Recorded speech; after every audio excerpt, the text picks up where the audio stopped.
Every morning the same woman walked through the door of Marcus Hale's diner. Worn jacket, tired eyes, always ordering the cheapest thing on the menu. Some days she didn't have enough to cover it. Marcus never said a word about it. He just quietly adjusted the bill, slipped a little extra onto her plate, and moved on. He told himself it meant nothing, just a small thing. The kind of thing decent people do without thinking. But the morning she didn't show up, 4 men in suits walked in instead, and they were looking for him by name. Marcus Hale had worked the morning shift at Carver's Diner for going on 6 years, and in that time, he had learned exactly how to disappear inside a routine. He arrived before sunrise, brewed the first pot of coffee, wiped down the counter, and set the tables the same way every single day. The diner sat on a corner in a quiet part of the city. Nothing fancy, nothing memorable, just a place where people stopped in before work and left without looking back. Marcus suited that kind of place. He wasn't the type to be looked at or remembered. He had wanted something different once. Back in his late 20s, he had trained seriously in a kitchen. Not this kind of kitchen, not short-order eggs and reheated soup, but real cooking. He had worked under a chef who told him he had instincts that couldn't be taught. He had believed it for a while. Then life shifted in the way it does for certain people, quietly and without ceremony, and the path he had been on simply closed. He didn't talk about that. He came to work, he did his job, and he went home. That was enough. Or at least it had been enough for long enough that he'd stopped questioning it. She first came in on a Tuesday in early October. Marcus noticed her, the way he noticed most people who walked through that door briefly, and without much interest. She took the table near the window, the one with the wobbly leg that most regulars avoided. She studied the menu longer than it warranted, given how short it was, and when Marcus came over, she ordered the smallest coffee and a single piece of toast. She paid in coins, counted out carefully, and left a tip that amounted to less than a quarter. He thought nothing of it, but she came back the next morning. And the one after that. By the end of that first week, Marcus knew her order before she sat down, and he had started to notice things he hadn't intended to notice. The jacket she wore was too thin for October. The bag she carried looked like it had been repaired more than once with electrical tape. She never used her phone. He wasn't even sure she had one. She would sit by the window, wrap both hands around the cup, and stare at the street, like she was working something out in her head that had no clean answer. Her name, he learned eventually, was Elena. Not from her, she never offered it. He caught it one morning when she paid with a battered debit card that he only glanced at because the machine was slow. Elena Brooks. The name didn't mean anything to him. He filed it away without thinking about it, and moved on. There were mornings the card declined. The first time it happened, she looked up at him with an expression that was not embarrassment. Exactly. It was something quieter than that. More like a person who had already decided not to feel embarrassed about certain things, because feeling anything about them cost too much energy. Marcus told her the machine had been glitchy all week, and waved it off. She looked at him for a moment, then looked back down at the table and said, "Thank you," in a voice that was barely above speaking. He refilled her coffee and went back behind the counter. After that, he started making small adjustments he told himself didn't count as anything significant. The toast became 2 slices without a change in price. The coffee appeared before she ordered it. On mornings when the card declined again, and it did more than once, he simply didn't mention it, just marked it as paid in the system and let it go. He wasn't doing it to be kind, he told himself. He was doing it because it was easier than the alternative, and because the diner wasn't busy enough in the early hours for it to matter financially. He was good at convincing himself of things like that. What he hadn't expected was the way she began to watch him.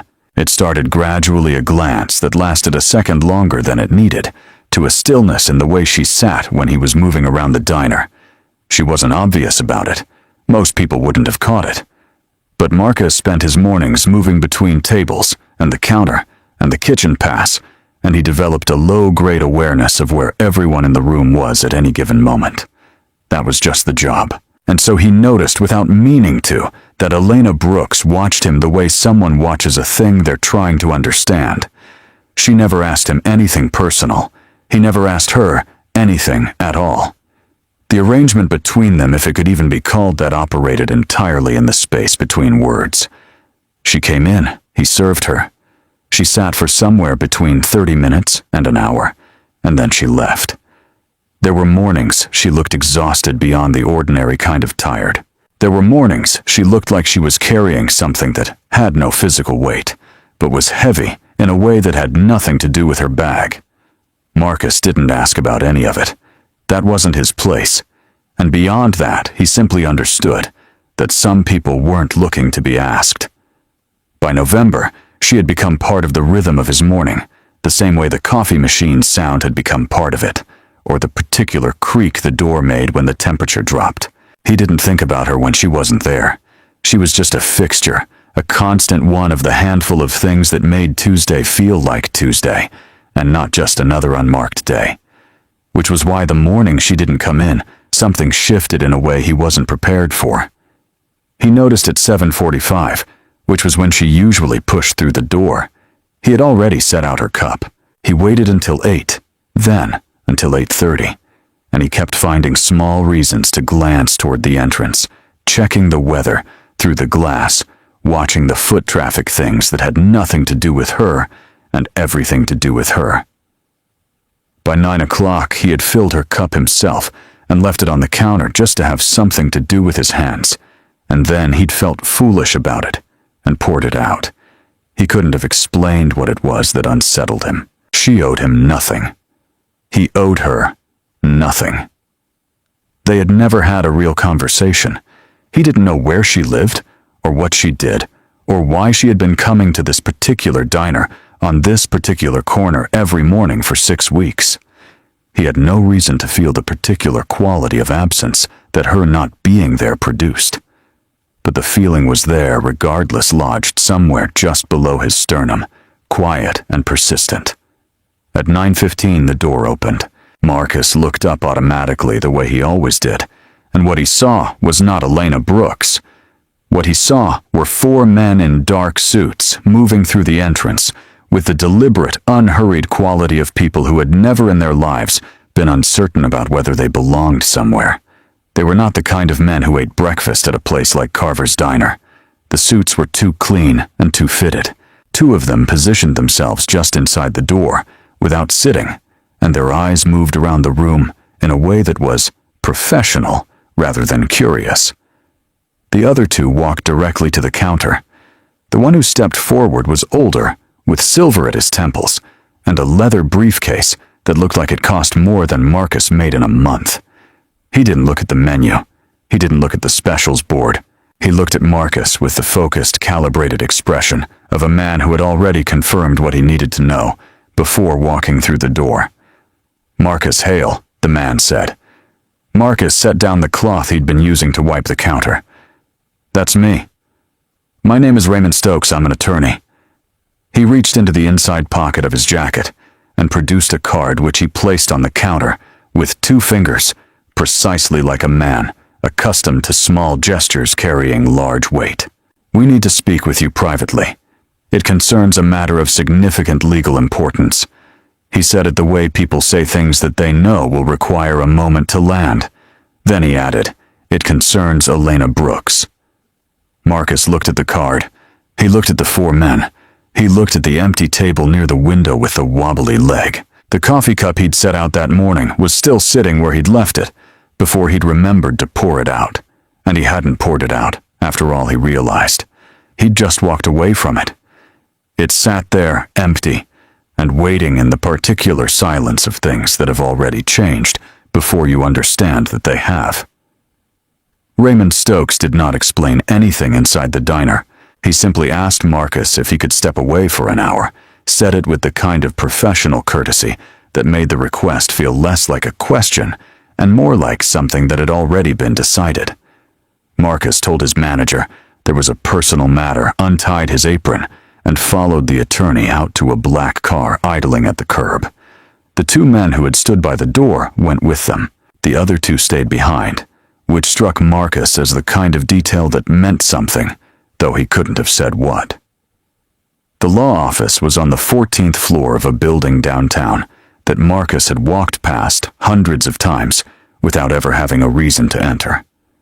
The lobby had marble floors and a reception desk staffed by 2 people who looked up when he came in and then looked carefully away. Stokes led him to a conference room with a long table and windows that looked out over the city. There was water on the table and a folder and nothing else. Marcus sat down. He felt the particular discomfort of a man who was wearing the wrong clothes for a room. Stokes sat across from him, opened the folder, and began without preamble. Elena Brooks, he said, was not who Marcus had believed her to be. She had not been struggling. She had not been short on money. The debit card that occasionally declined had been a card she kept funded at a deliberately low balance. A deliberate choice maintained deliberately for reasons that the letter she had left would explain. Stokes slid a single sheet across the table and let that sit there a moment before he continued. Elena Brooks, he said, was the chief executive officer of Meridian Group, a privately held company with interests in healthcare infrastructure, real estate development, and logistics, with annual revenues that Stokes named in a figure Marcus had to hear twice before it registered. She had run the company for 11 years. She had been diagnosed 14 months ago with a progressive neurological condition that her medical team had assessed as terminal. She had known for the past several months that she had limited time remaining. She had died 4 days ago at a private care facility outside the city, with no family present by her own instruction. Marcus sat with that for a moment. The window behind Stokes framed the skyline gray and flat under November cloud cover. He thought about the way she used to hold her coffee cup with both hands. He thought about the table with the wobbly leg. He didn't say anything, because there was nothing to say yet that would have been the right thing. Stokes continued. Elena's estate included the entirety of her stake in Meridian Group's several properties and a range of financial assets. Her will executed 8 months prior and updated twice since named Marcus Hale as the primary beneficiary of the majority of that estate, with specific directives attached regarding how portions of it were to be used. Stokes said this with the same measured professional flatness he had used for everything else, as if the size of what he was describing was not the kind of thing that required a different tone. What came next, however, required a different tone. A second attorney entered the room, a woman named Carla Voss, sharp-featured with the slightly combative energy of someone representing a position rather than a person. She represented, Stokes explained, a coalition of Meridian's board members and several minority stakeholders. They had concerns, she said, about the circumstances of the bequest. Specifically, they had concerns about Marcus. They wanted to understand the nature of his relationship with Elena, and whether that relationship had been appropriately, she chose the word, carefully independent. The implication was not subtle. Marcus had been a waiter at a diner. Elena had been a vulnerable woman with a terminal diagnosis who had, by her own design, placed herself in a position of apparent financial dependence.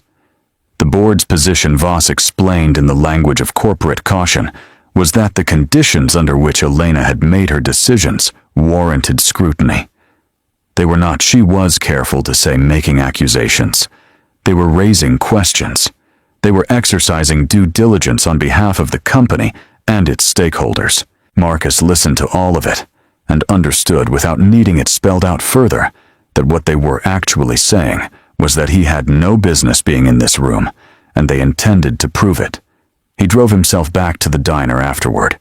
He sat in the parking lot for a while without going inside. Then he went and told his manager he needed to take the rest of the day and drove home.